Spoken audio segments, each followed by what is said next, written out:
Thank you for joining us today with our series of webinars to discuss online capital formation or securities crowdfunding. My name is Andrew Dix, and I am the publisher of Crowdfund Insider. We're a digital publication that covers the crowdfunding industry as well as other forms of fintech. Today, we're going to be talking about the crowdfunding industry as it is now, looking at the pipeline, what's going on today, and what the expectations are going forward. This is always a good topic to discuss and review. It impacts everybody, issuers, investors, platforms, and we're lucky enough to have three individuals here that are experts in the industry. Two of them are OGs, regular suspects, and I'm going to ask each of you to introduce yourself and tell us a little bit about what you're doing today. And I'm going to start with you, Woody. Thank you, Andrew. It is great to be here with everyone. Woody Neese with Crowdfund Capital Advisors. Worked on the framework for regulation crowdfunding, did a lot of the lobbying for that, and was at the White House for the bill signing ceremony. Launched Crowdfund Capital Advisors that sort of sits at the intersection of three themes that we see right now. One is data for the industry, and that's through our data arm called C-Clear.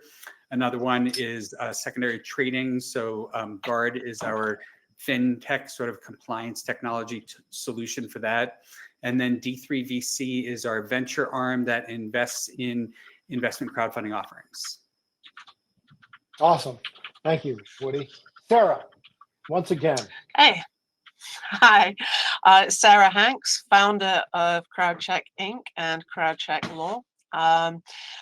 Between the two of them, we provide a wide range of legal, compliance, diligence, and disclosure services. And we've been in the industry since the very beginning, together with Woody. Awesome. Stormer, this is the first time you've joined us in this session, and I thank you for being here. Stormer, you're with Dalmore Group, a broker-dealer. Maybe you can tell us a little bit about what Dalmore does and what you do. Yeah, absolutely, Andrew. Thank you so much for having me, and great to be connected with everyone on the call as well. My name is Stormer Santana. I'm the Director of Sales at Dalmore Group. Dalmore's been a broker-dealer for 20 years now, hyper-focused in online fundraising, specifically under Regulation A+, D, and CF. We've had the opportunity to onboard over 1,000 issuers, many of those being the Reg A type of issuers or perpetual issuers as well. Where Dalmore supports is everything from broker-dealer compliance all the way to technology. So actually putting investment solutions on your website, allowing you to raise capital through these great exemptions and tools directly on location. So really powering the issuer to take control of their fundraising journey and enjoy the opportunity of what Reg CF, A+, and D can offer in an online perspective. Really excited to be here with the group and looking forward to the conversation. Yeah, thank you very much, Stormer. So again, we're very fortunate to have two OGs, Woody and Sarah. They have been here from the beginning. They were really, foundational to the entire industry, and they bring a wealth of knowledge and information to the broader ecosystem of online capital formation. And thank you, Stormer, for being here because you guys are doing some interesting things, and I always love to hear about what Dalmore is doing in a boots in the ground environment. So I wanted to start with the type of activity that we're seeing today for online capital formation, for the full stack of exemptions. I don't always get to drill down into this and have a good understanding of where things are going.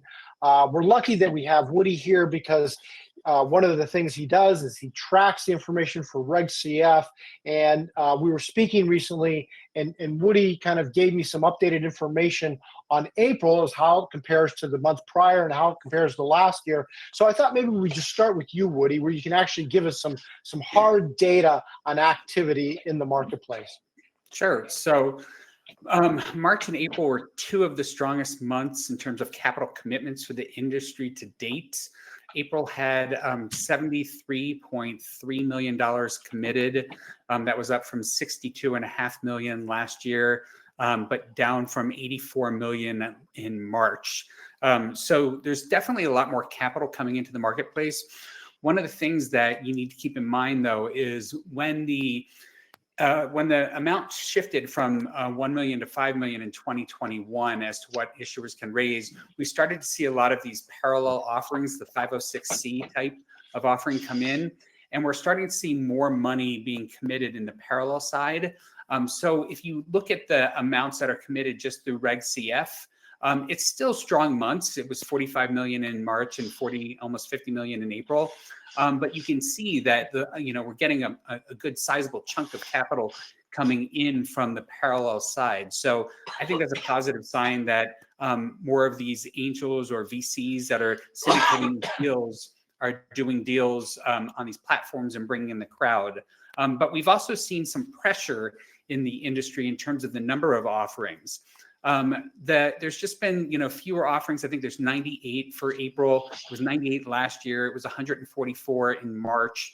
So there's been a decline. And I think there's just a disconnect between the number of checks written, the amount of capital that's being committed, and issuer sentiment in terms of looking at this as a viable way to go out and raise capital. So, I could go on forever, but I'll leave it at that right now. Okay, well, that's a good starting point for us. So we're going to flip over to Stormer here because, again, you guys are processing deals all the time. You're reviewing. I don't know what your approval rate is for the full stack of exemptions, but there's some you approve, I'm certain, and probably a good number that you say you don't want to handle. From a broker-dealer platform perspective, what type of deal activity are you seeing right now? What is Dalmore, looking at? Yeah, absolutely. I think it's, and what he kind of a great stage in terms of what we're seeing, the cyclicalities of the market. I mentioned at Dalmore, we work with a plethora of issuers, everything from that seed stage startup that's using Reg CF to maybe raise their first $500 to $1 million, to the Reg A offerings that are looking to raise $50, $75 million, and then some of the larger issuers leveraging Reg D, sometimes concurrently, and there can be unique strategies there as well. Across the board, what we're seeing is increased appetite from more sophisticated issuers that have typically gravitated towards the traditional path of maybe a Reg D offering done online through high net worth, close networks and institutions, looking at exemptions like Reg CF and Reg A to complement their existing capital stack. So I would say that's a strong, overwhelming theme of, the perspective of an issuer raising significant capital through Reg D, but recognizing the opportunity in the retail audience, maybe selecting smaller checks in volume with the concept of building community. Now, we've been heavily focused and a very active player in Reg A issuers. Reg A, being a tool that we look at as, perhaps a vehicle for operating capital, or perhaps a structure for series offerings or perpetual issuers. So the ability to offer a fund, a REIT, and some form of offering that can pay, dividends or yields, in the future. So with that, when these more sophisticated issuers are coming to us, having conversations, looking at Dalmore as kind of that guiding light to say, how do we navigate these exemptions? How do we go to the crowd? There's Reg A, but oftentimes Reg CF becomes a topic of conversation, given the go-to-market and the cost associated with an A+, anywhere from 3 to 6 months. So what type of activity are you seeing in CF and A and D today? Is it mostly A or is it CF? Is one side slowing down or? No, I would say there's increased appetite for A with the idea of starting with a CF. Because when you look at the go-to-market strategy, an A can cost significant amounts of upfront capital and a launch period of 3 to 6 months. Where you look at a CF, in theory, you could have an offering launched in 6 weeks with a fraction of the costs. Now you're throttled at $5 million in capacity to raise under regulation crowdfunding, but at least it gives you that opportunity to start, go to market, build community, and then jump into the regulation A exemption. So, I think across the board, we are seeing increased appetite, as Woody mentioned, but it's navigating that go-to-market strategy is something that we're supporting with. Yeah, I think it's really interesting that you're saying that you're seeing more issuers that are doing Reg D, Reg CF, or more sophisticated issuers that maybe somebody who has done private placements in the past, but now they say they want to bring in a different type of investor. Is that accurate? That's exactly right. That's exactly right. And we see that with real estate significantly, right? You know, the real estate being one. Yeah, go ahead. So is that something where they just want to broaden the access to capital for the offering? Is it something that is strategic and they want to build more customers or users? Is it because they see it as a path for cheaper capital, or is it all the above? Why is that? I think every issuer has their unique strategy for leveraging exemptions. I would say, though, there's an overwhelming theme across the board of all of the above. Accessing unique capital, creating community, and perhaps a different way or different cost of capital going to the retail audience. And so this is more so of a community building exercise in complementing a CF and an A alongside maybe a strategic round with a D. Now, I'm speaking more towards the perpetual issuer that's leveraging these larger exemptions, but even, you know, Reg CF, very, very strong demand for Reg CF. However, the challenge is go to market. And so maybe that's where test the waters comes into the equation. How do I test? How do I validate my community before jumping in and raising capital? And so that's something we're helping issuers navigate. Okay. When they do, like, say, a CFD side-by-side offering, a parallel offering, are the terms the same always, sometimes, or never? Because I know that some people, they want to structure it differently because it's a smaller investor. I mean, it makes sense. I mean, what do you guys see? What are you seeing today? Case by case. I would say if it's an operating offering, meaning, you know, we're raising capital for our Series A, typically the terms are going to be unique, you know, for the D and for the CF. Now we have perpetual issuers that are leveraging A+ and D concurrently that may have different lockup structures and different yields based on that lockup. So it's a debt offering perhaps, and offering, you know, a 9 to 13% yield based on a certain lockup structure. So it's usually unique structures for a D and a concurrent offering, but it could be case by case. If you know you have a really strong appetite from strategics and you know, accredited investors, you know, you're going to set appropriate terms under that Reg D and use CF or A as that bolt-on strategy to build community and to create awareness and start, you know, building an audience around your existing offering and then hopefully future offerings as well. Okay. All right. I want to jump over. I want Sarah jump in, because Sarah, at least in the past, until recently, you'd be looking at a lot of documents coming through. You guys were probably the most prolific provider of legal services to the Reg A industry. Correct me if I'm wrong. And in all honesty, when I would look at a Reg A document, you know, one of the few who would review the information, and I saw that CrowdCheck's name was on there, in my mind, you guys know what you're doing, and this is going to be a clean doc, right?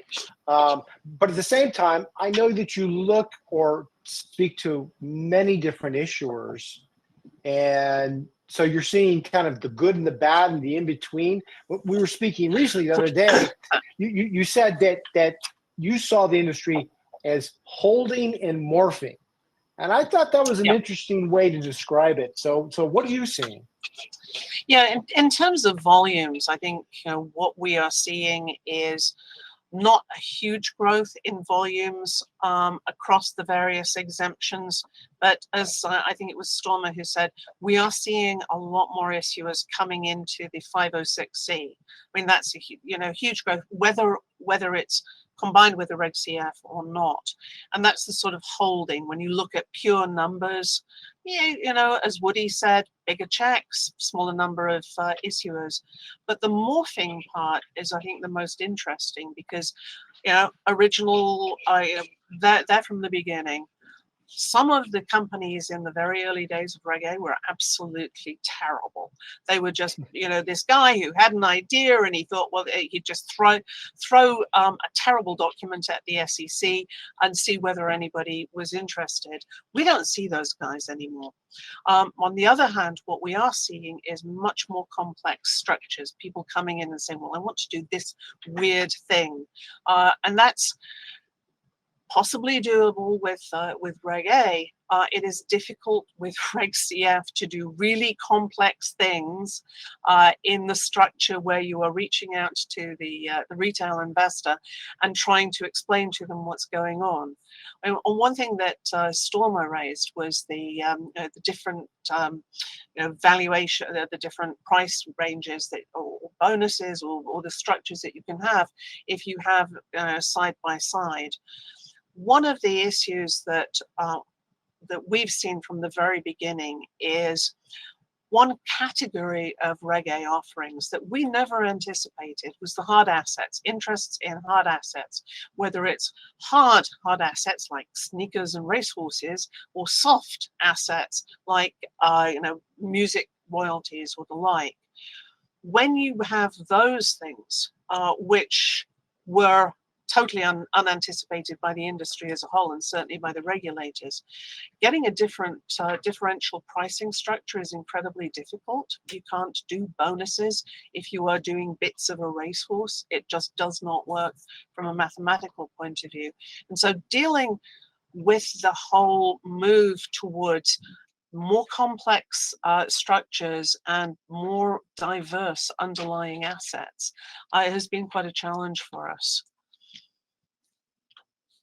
So you're saying that there's not a lot more, they're just more complex right now. And A lot of really it, yeah. hard. But Yeah, and some of them are very weird, and some of them will not listen to lawyers and consultants. Imagine that. We go back to keep it simple, stupid, because you've got to be able to explain what it is you're selling. You don't just have to sell, you have to explain what it is. Now, if it's a share, it's fine. If it's a share of a racehorse, fine. But going beyond, more complex than that, you've got to get your story straight. To support what Sarah's saying too, when you look at the data of the issuers themselves and when they've incorporated dates, the revenues over time and all that stuff, the demographic of these companies is grossly different from 2016 to 2024. And I think that plays out along the entire industry. Just within Reg CF, I know in 2016, 65% of the issuers when the industry launched were under 3 years old, and they had revenues, they barely had revenues. But now 65% of them are over 3 years old, and the average revenues are up to $2 million. So, and that can be skewed by outliers, of course, but that's the point. We're starting to see a lot more sophisticated companies come into the space, and because they're more sophisticated, they've got different needs. And I think that sort of pushes the boundaries of, particularly in Reg CF, which is a structure, like this is how we're going to do it, keep it simple. To what Sarah's saying, people are like, well, I sort of want to do this as well. And we've seen people be creative, particularly with the people that are using venture funds via Reg CF. That was never the case to do a venture fund through Reg CF. You have to, the money needs to go into a business, but the management company is a business. So you can actually sell off a piece of your venture fund that way and raise capital and launch a venture fund. But so it's, people are creative in what they're trying to accomplish. Well, I think creativity can be a good thing. It can also be a challenging thing. I think the encouraging thing, at least what I'm from hearing, is that we're seeing more mature issuers enter the marketplace, which means there's probably a better chance that they'll be successful in not only raising their money, but executing on their business plan. And I think that's good for everybody. Woody, as you put it out back in 2016, most of these were, pre-revenue startups. And I think the creators of the Jobs Act, originally that's what we're thinking of. But of course, we're a creative, innovative country, and companies see opportunity in leveraging these new exemptions. And here we are today, getting better, hopefully. So there's a lot more we could talk about there, but I wanted to ask all of you a question about technology, the use of technology, and is this process becoming more efficient? And I know, Dalmore, you talk about making the investment as simple as e-commerce, obviously always compliant with adhering to all the regulations. I would think that today, for funding portals, broker dealers, support firms like a CrowdCheck, things have improved because not only do you have the experience, but you also have, honed the technology. Your tech stack is hardened. And I'm going to start with you, Sarah. Is that an accurate statement? Is CrowdCheck better today than it was back in 2016? Yeah, almost certainly, because I think at some point we have an internal manual which answers all of the questions about everything. And it's now over 200 pages long, and it does not include all of the templates and so forth that we have. Because what we're trying to do is do the same thing the same way every single time. Issuers understand it, investors understand it, the regulators understand it. And so having addressed most of the questions, we now see recurring questions, and we can go, okay, just go to page 181, there's your answer. And if only the SEC would take our manual and publish that as part of their They should, compliance right? and Yeah. disclosure. Yeah, I have actually offered that to them. Good luck. Yeah, we are in a place now where we've seen most of the weird stuff that can happen, and I say most because there's always something new every single day. Internally, externally, we are so much more efficient than we were, and we also understand all of the other players better as well. I mean, we work very, very closely with Dalmore. We know what the answer is. They know who to come to. Nobody has to sit there and think, I don't know what the answer is. And the answer to pretty much everything's on CrowdCheck blog anyway. That's good. So let's go to Dalmore. Stormer. Sure. You're a broker-dealer, which is different than a funding portal. You guys can do more things than a funding portal can do. You are a specialist in online capital formation, the full stack of exemptions, Reg D, 506C or B. You do everything. You're also tech forward. And in my discussions with you and with others at the company, it seems like you're always working on something new and improved features and functionality. From your perspective, is the process getting easier? Is it easier today at Dalmore than it was in 2023 and 2022? And could you share a little bit of what you're doing differently today? Definitely. Yeah. So I think the overwhelming answer is yes. But when I look at technology and efficiencies across the industry, I think it's twofold. I think it's the external technology that most issuers are familiar with, that investment button, that portal that you're raising capital through, or the technology that's guiding you through that transaction. That's something we're hyper-focused on, whether it's a single offering, perpetual offerings, or building an iOS app to support offerings. So that's something we're always optimizing and scaling. But I think when we look at the industry as a whole, where efficiency is really starting to pick up is across the different parties that support an issuer to go live for an offering. And so Sarah mentioned, the relationship that Dalmore and CrowdCheck has. We work very closely together, and I think that's come through efficiency and operations and time and experience working with one another. There's CPAs, there's auditors involved, and eventually, and I think it's happening, but eventually, the cream of the crop will rise, and the best players will be there to support issuers. Now, there's always challenges, and sometimes it's cost, sometimes it's time. But I think when you have a team behind you that's efficient, that has experience, that's really where you're going to see improvements across the industry. The ability for an issuer to launch a CF in 4 to 6 weeks. Today, that's a sprint, but I think we're getting towards the point where issuers can move at a more rapid pace. Technology supporting that, automation supporting that, but the players that are getting an issuer to go live, that's the crux of it. And that's something where over time, efficiency will start to improve, and we're definitely there. I think the inception of the industry is one where we're all moving in different speeds to try and launch a company and support issuers. Now we're at a point where we have really, really strong mechanics to get an offering live.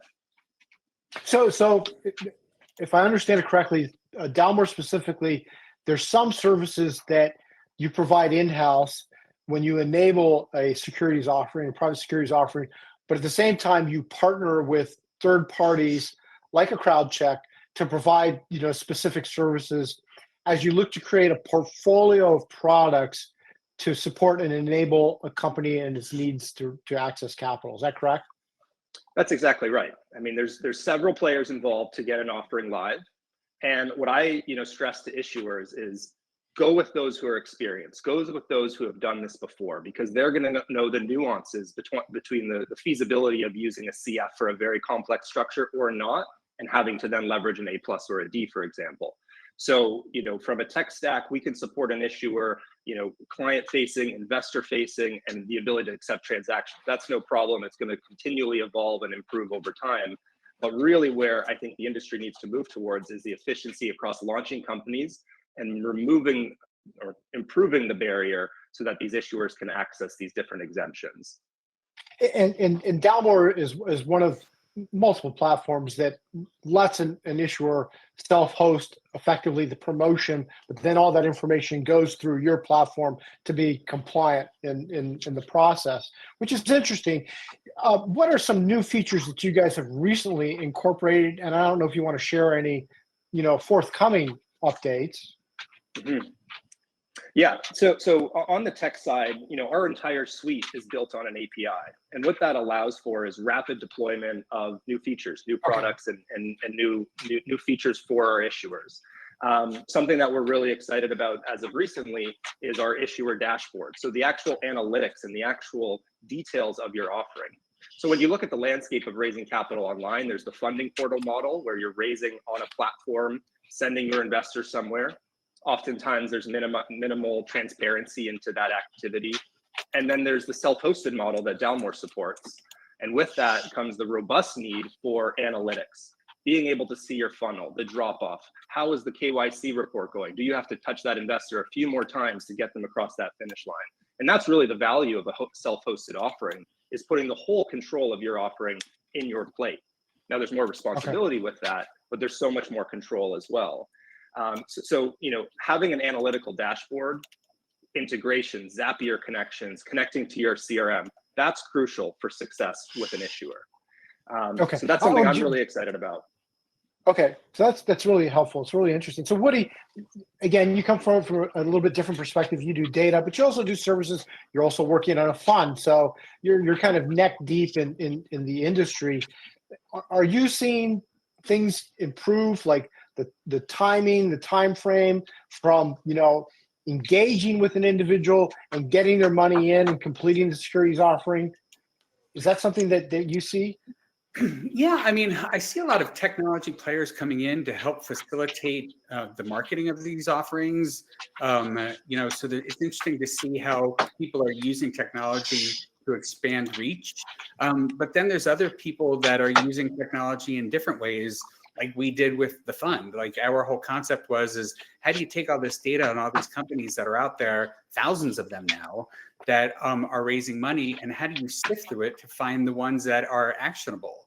So then you start to partner with people that develop algorithms, and that are data science people. So it's interesting to see how they're coming into the space too, to bring more probably clarity to investors, so that it helps guide their investment decision as to where they need to be focused and what they should be looking at. And I think all this sort of plays together, and this is like the evolution that's happening here, where you've got front end technology stack, and then you've got technology that's coming in at different stages of the game that help people at where they are, investors. Okay, all right. So I think I know the answer to this, but Stormer, you said that you can get a Reg CF up and running in 4 weeks tops. No, I would say 6 to 8 weeks is the target. 4 weeks would be optimal. Okay, Reg D, they're both notice filings, but Reg D and Reg CF. Reg D is immediate and then Reg A. Reg A continues to be about the same. I'm going to ask. I'll start with you, Stormer. What are you seeing for timing for each of those? Yeah, so across the 3 exemptions, and this is assuming the issuer is prepared from a corporate structure, share issuance, and their entity is ready to raise capital. And assuming that's the case, I would say a Reg CF is a 6 to 8 week launch period. I would say a Reg D would be a week to 10 days. Now, the component there is oftentimes there's technology hurdles, leveraging different payment providers have diligence process as well. And so, you know, I would say 30 days and you have a live offering with technology included in the full tech suite. And then Reg A, you know, that's a challenging one because it can span anywhere from 3 to 6 months, and some issuers, unfortunately, beyond that. The complexity behind the Reg A oftentimes revolves in feedback from regulators and then implementing and revising your draft 1A. So it can span dramatically. That goes full circle as to why some of these Reg A issuers are looking at CF as a quicker go-to-market, a leaner go-to-market, while they're preparing for the larger A+. Sarah, thoughts? Yeah, and it's pretty much the same. I mean, the thing about Reg A is because you've got to go through the SEC, that changes everything. Now, we back in the pandemic days, we were seeing a lot of no reviews from the SEC. I mean, they'd look at it, go, okay, we've seen the law firm before, we've seen the accountants before, we've seen the broker before, go, we're not going to make comments. They have generally hugely slowed down, if not stopped doing that. The reason they were doing it is because they were so busy on SPACs and IPOs, not an issue right now. And so the SEC is still the sort of the major block there. Where we do see things go through really easily with the SEC is doing the same thing the same way. So if you're doing a fractionalized asset and you're doing it with the same documentation that the particular branch in the SEC has seen before, then you are going to go through pretty fast. If you are doing something more difficult, like crypto, even mentioning crypto, you are going to have a longer time going through the SEC. I mean, the fastest we've ever got anyone through a Reg A, and I don't think we'd ever replicate this ever again, but back in pandemic, 60 days from go to qualification. Wow. And that's from the very first. That's never going to happen again. And the longest one we've ever seen is 3 years, because Oh my God. crypto had huge crypto accounting issues. So that's the sort of the time frame for Reg A. One thing I would add to what Stormer said about Reg D is if you are doing the D alongside the CF, the D should really just sort of piggyback. You don't want to give different investors different disclosures. So the D investors get either the same or some variation of the disclosure that the Reg CF investors get. But otherwise, D can be, you know, really fast. I mean, the only rule is with 506C, sell to accredited investors only, and do not violate the securities laws by telling lies. You do not have to have any disclosure at all. You can do it on the back of an envelope. Don't advise it, but legally you can. It happens. Woody, do you have anything to add there? No, I mean, I hear what both of them are saying. I've worked with clients. I've gone through the Reg CF offering. I tell people, you should expect to take 3 months to put everything together. It's, you've got bits and pieces that just entrepreneurs aren't aware of. I know that these Reg A it's a hairy beast. And that's why Sarah is great to have around. But none of this is overnight. Just throw a net out there and go fishing and catch a bunch of fish. There's structure that you sort of need to follow. Even best practices would dictate that your investors need to have information to make an informed decision. So spend the time. Okay. All right. I want to shift gears a little bit here now, because there's some trends in the industry that have started some time ago, but I think they continue to develop and grow.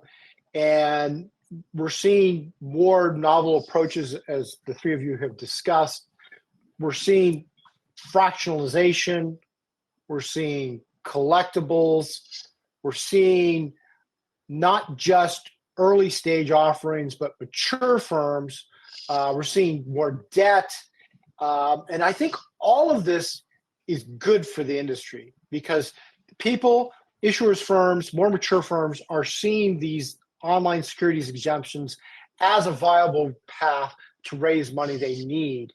And I'm going to start with you, Stormer, because you guys have really been one of the champions of fractionalization and collectibles. We talked about, you know, a racing horse early on. You guys actually powered a Derby winner. I can't remember which one it was, but you guys have been big in creating, not taking assets and creating novel securities. Is that continuing to evolve and develop? Is that a big part of your business? Will it be for 2024?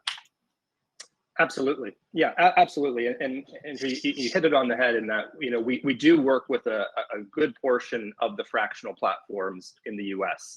And what we see is increased appetite for alternative assets. I think that echoes down from institutions, the desire to have various alts rolled up into IRAs, into brokerage accounts, and have more liquidity around the industry. But we definitely see an increased appetite around the idea of fractionalizing different hard or soft assets. I think what we've found is you see a lot of great examples of platforms out there. You may see our name mentioned in the disclaimer, and then issuers will come to us and say, hey, we want to do what they're doing. How do we go about that? And that's really where we've had the luxury of supporting and guiding some of these issuers. Now, what comes of that, though, is the issuer educating and learning about what these exemptions allow for.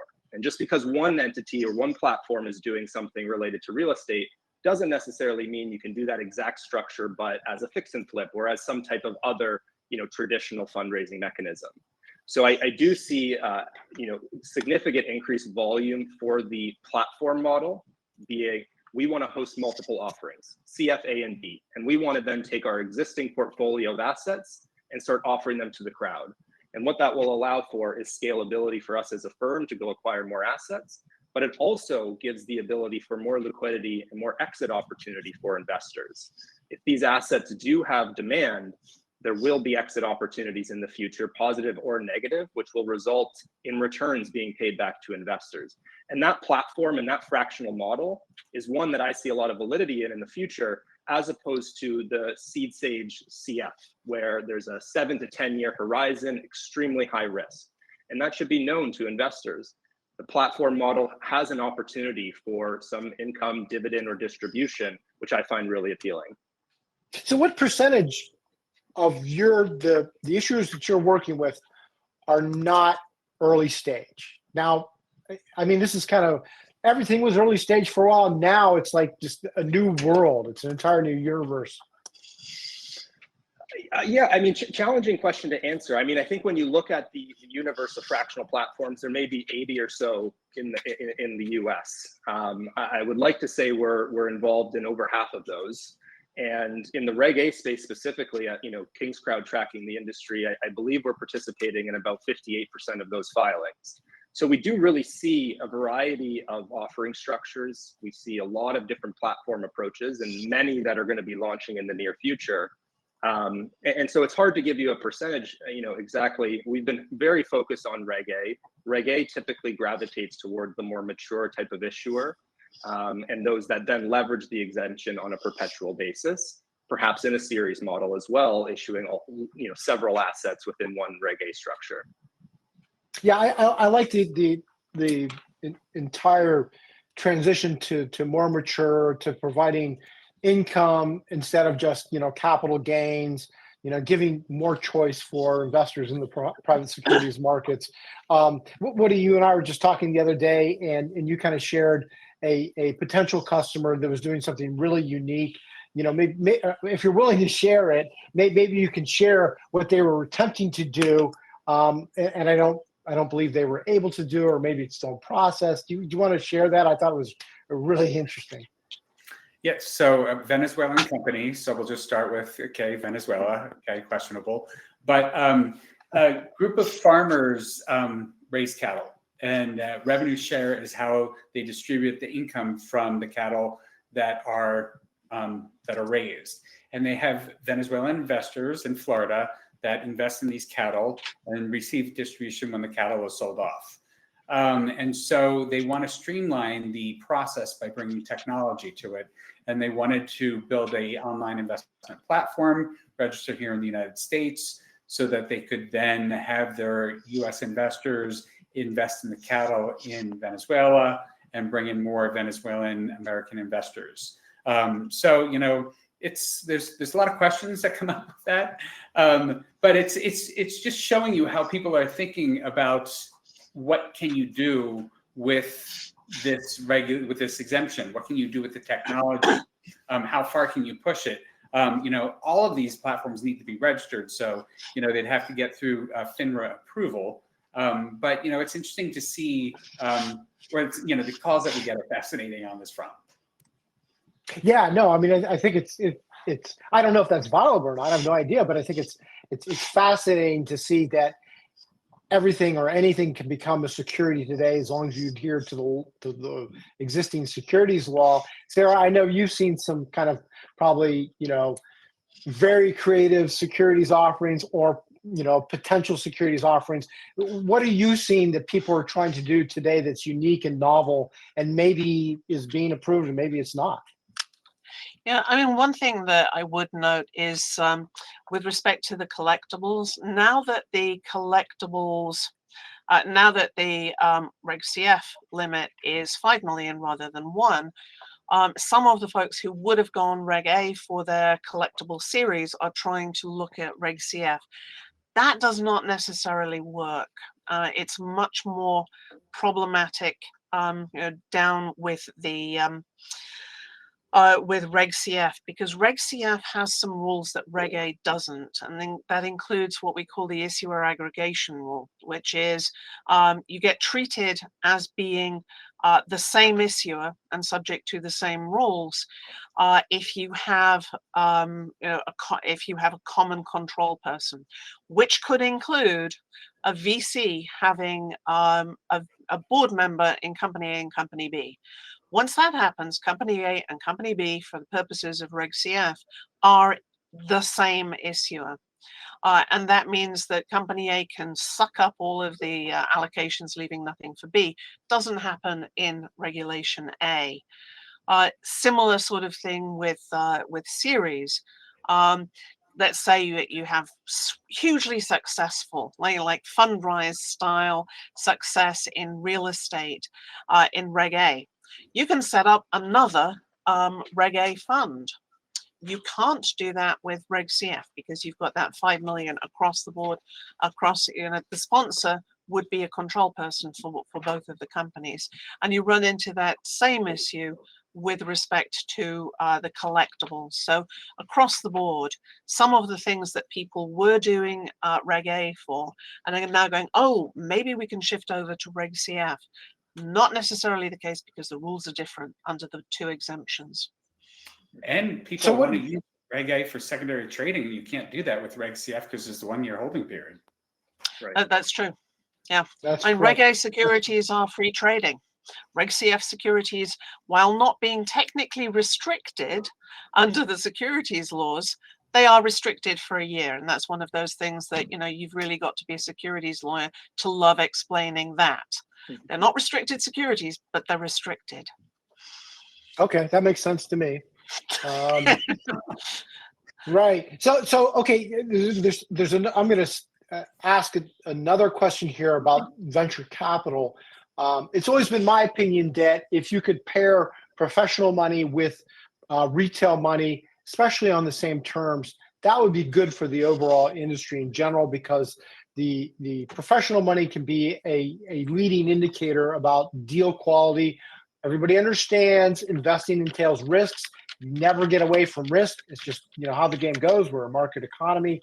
But I believe Stormer, you mentioned this, and maybe Woody, you mentioned this. You're seeing more VC participation in online capital formation that is engaging with retail.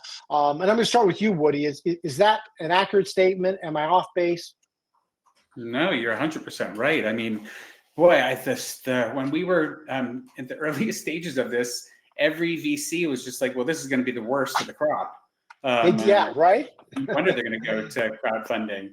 And, you know, at the beginning, it wasn't the best quality. But what we also saw is the UK was way ahead of us in terms of getting started with this legislation, or investment crowdfunding. And the VCs were already investing in the deals over there when we were just getting started here. So they were sending the signal over there that that will be what happens here. And that's really what's playing out. I think at least 10% of the deals each month have some sort of VC participation going on. But I think, it's the VC participation. I think the VCs are also, I speak to a lot of them.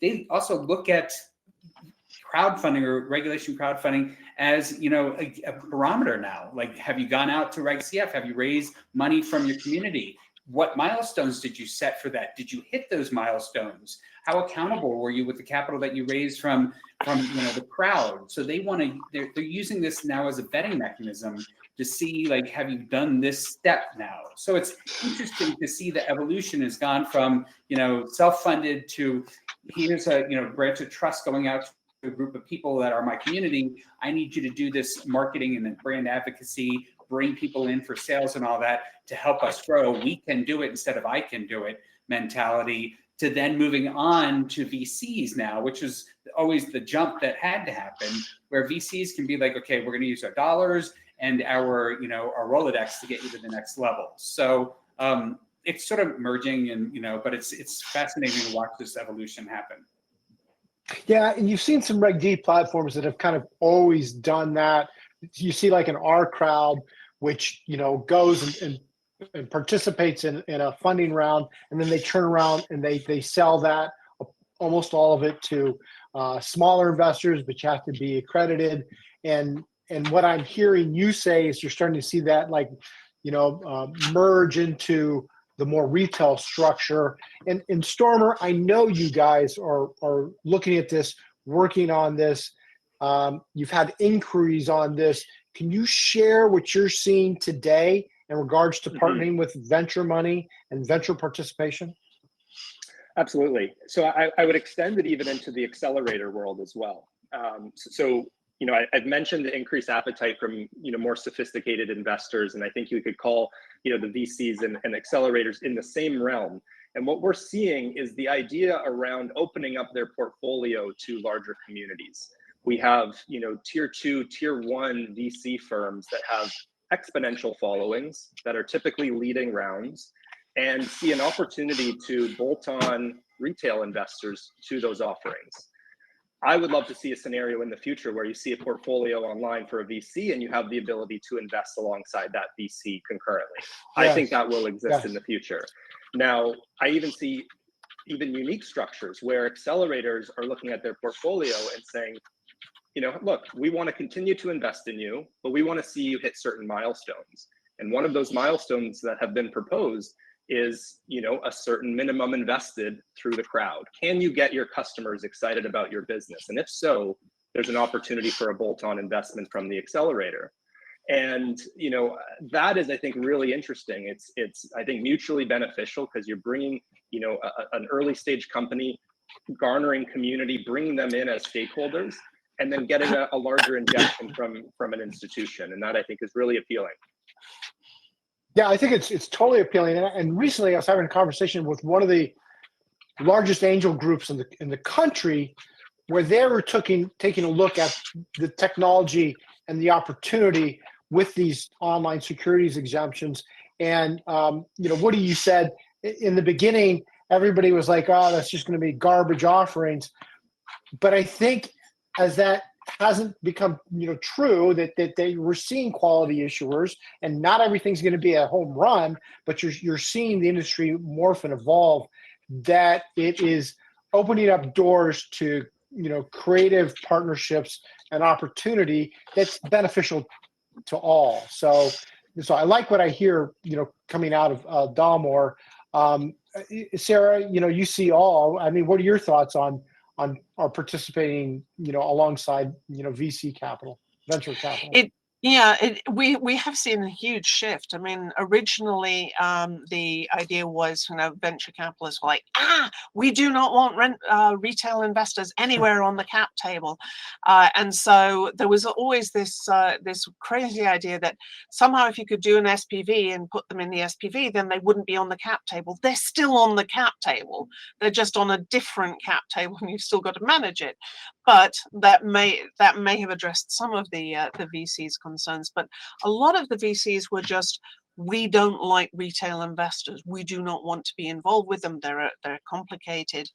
There is some reality to that, because when there is an acquisition event, so let's say it's high growth company, tech company of some kind, and now another company wants to acquire it, another private company.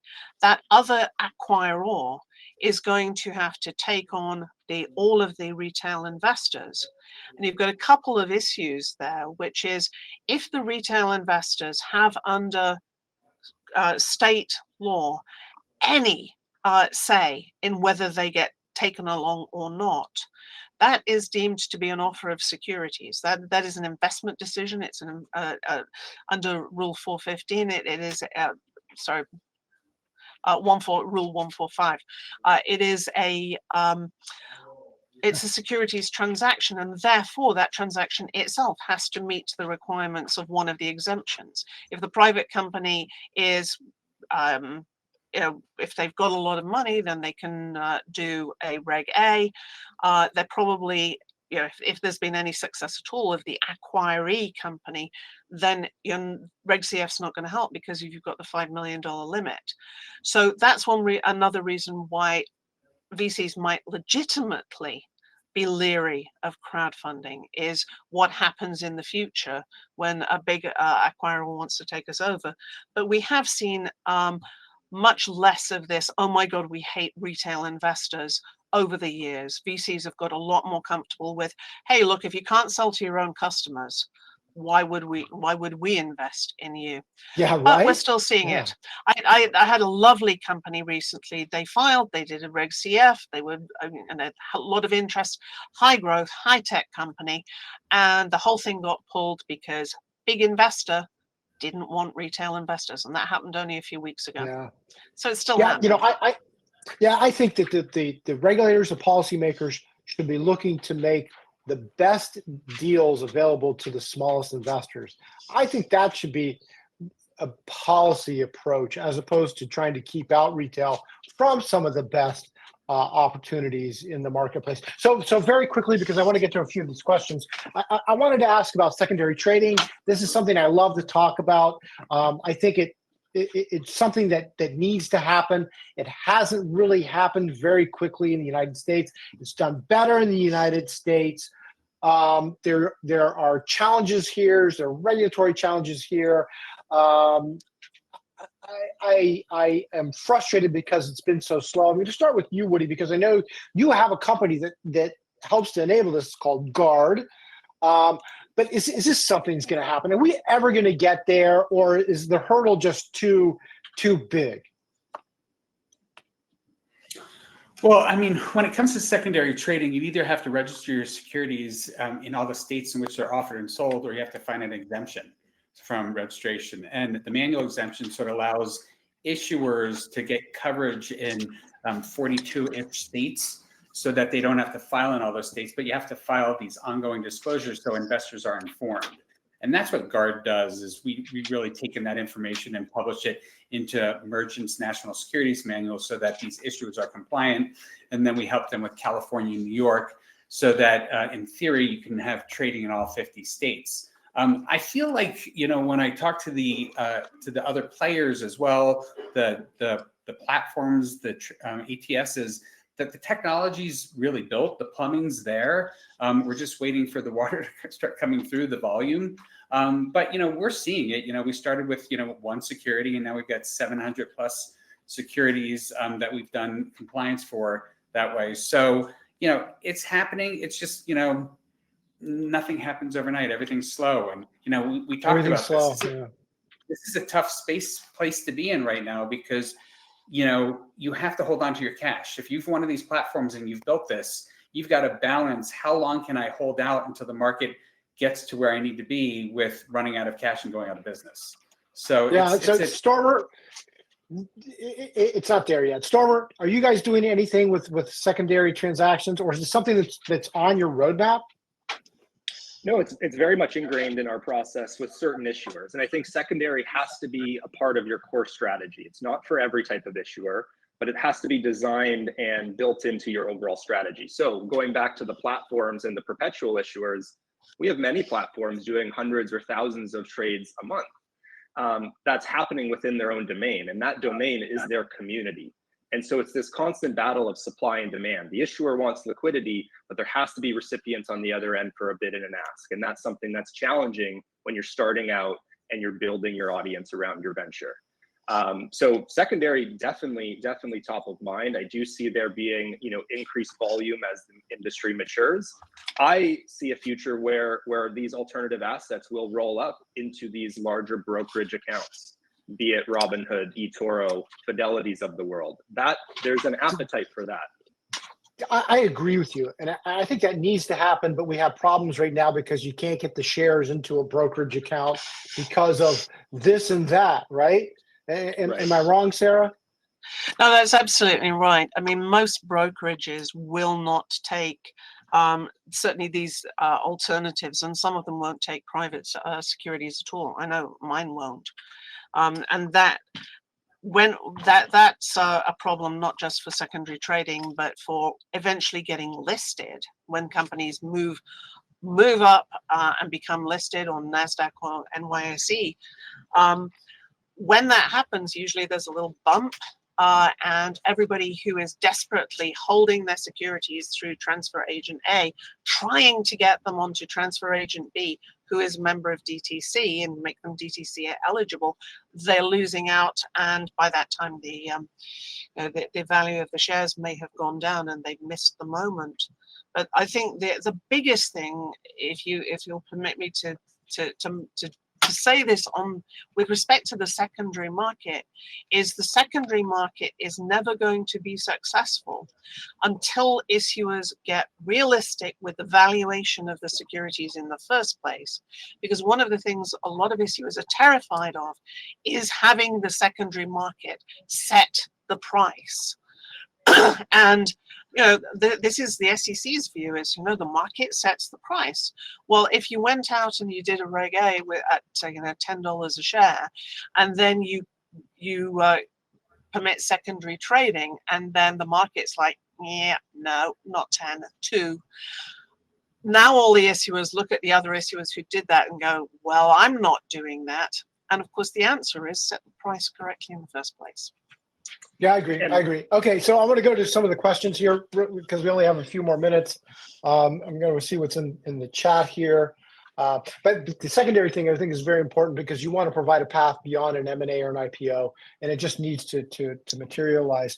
Let's see. While you're looking at I'll just toss in there that Sarah's point is so spot on for primary issuance too. Like, when we look at a lot of these deals where the valuations for these Reg CF offerings do not match your revenues. Like, just because you're raising money through this exemption Reg CF doesn't mean you can have an insane valuation.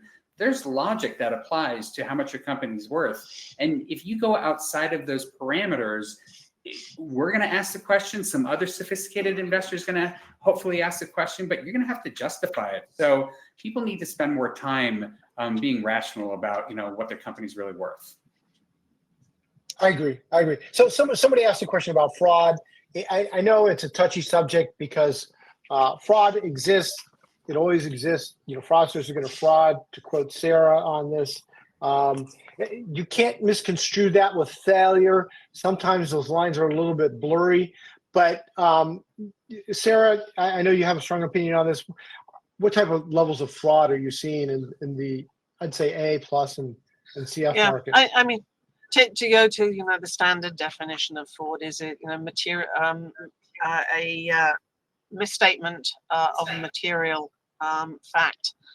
And we see that a lot. What we also see is the flip side of that, which is an omission, and to go through the actual definition, the omission of a fact necessary to make what you already said not misleading. So, typical example is we have 2 factories. Great. But the misleading omission is, but one of them just burned down. And that's, we see this sort of half truths being disclosed all the time. We try and stay on top of that. As we all know, entrepreneurs just by their nature are just so optimistic, and that's great. But there is a huge difference between we are the greatest muffin makers this side of the Mississippi, and we have 16 franchises when you actually only have 2, but you're working on the others. So it will be true at some point in the future. So Maybe. Yeah, so that is fraud. We do see sometimes the actual running away with the money. One of the distressing things that I've found there is when we do identify those things and try and flag it to regulators, nothing happens. So there's no publicity to it, and there's no sort of corrective effect on everybody else. I would like to see the regulators being more robust, but there's the actions they bring now are for things that happened in 2016, 2017. So there's always this very long lag. There's a delayed reception. Yeah, Stormer, a question for you. Are you seeing issuers that will use Reg CF to get to a Reg A? All the time. I mean, we talked about it earlier. 6 months to launch a Reg A, significant upfront costs. If your structure allows for a CF, why not raise the first 5 million and prove that you can raise the capital from the crowd as you're preparing for an A? I encourage it. I think it's a great model. Yeah, I agree. This is more of a statement, and I think I know who's asking this, but I agree with it. I'm going to ask what you all's thoughts are on this.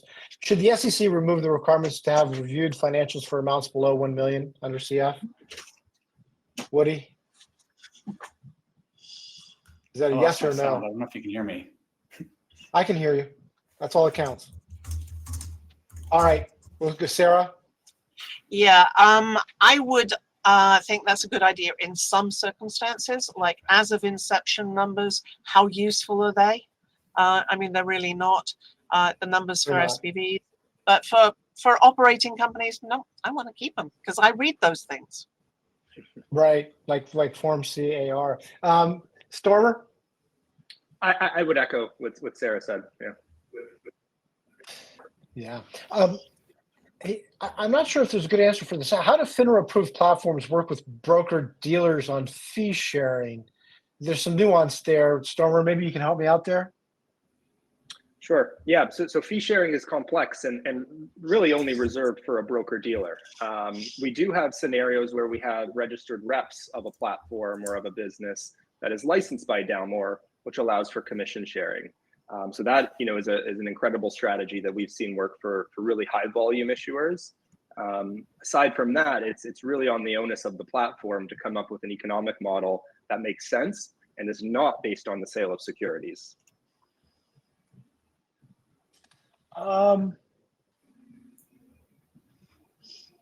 There's a question from somebody outside the US. They wanted to know if a German company can raise money in the US, and I'm going to ask you, Sarah.